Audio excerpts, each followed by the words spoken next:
What if I told you, the man who single-handedly changed how the world saw Chinese people was told by doctors he would never do martial arts again?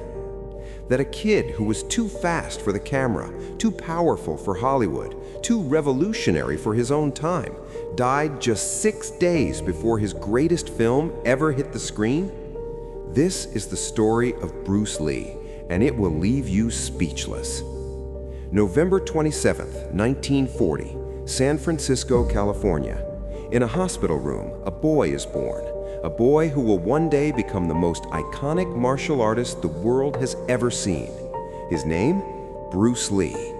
But almost immediately, his family takes him back to Hong Kong, and that's where he grows up, far from America, far from Hollywood, far from the destiny that's quietly waiting for him.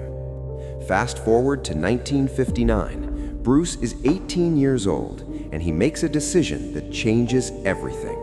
He boards a flight back to the United States to claim his birthright citizenship.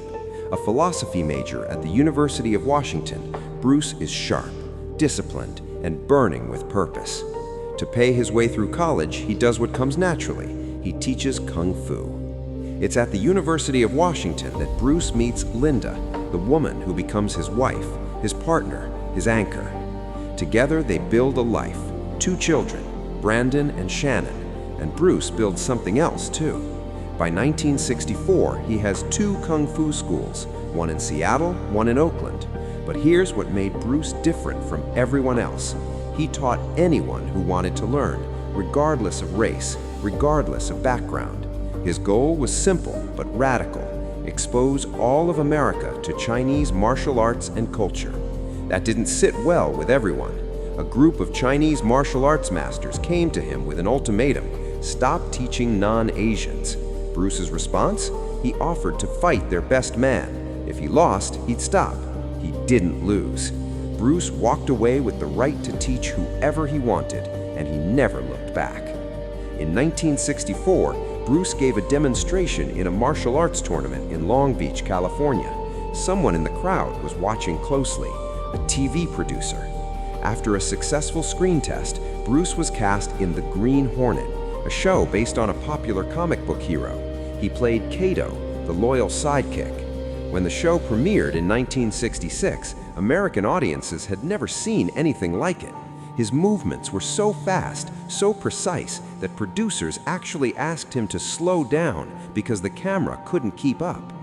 Think about that. The camera couldn't keep up. Bruce Lee wasn't just an actor. He was something the entertainment world had never encountered before.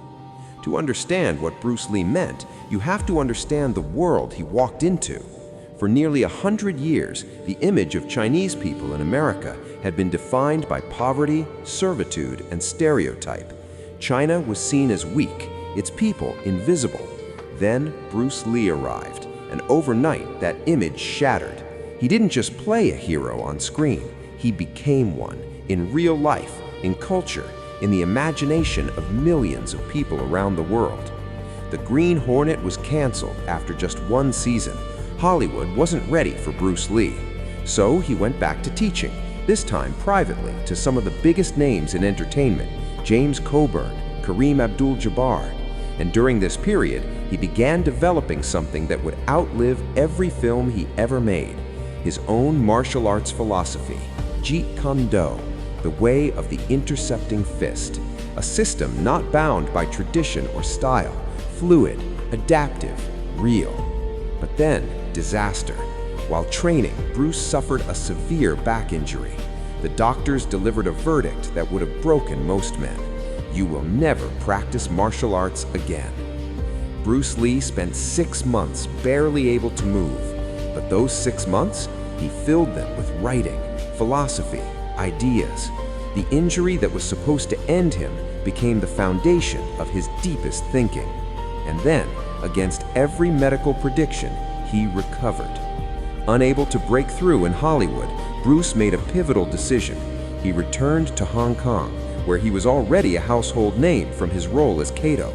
He signed with Golden Harvest Studios, and in 1971, his first film, The Big Boss, hit theaters. the reaction was unlike anything Hong Kong had ever seen. Superstardom, overnight.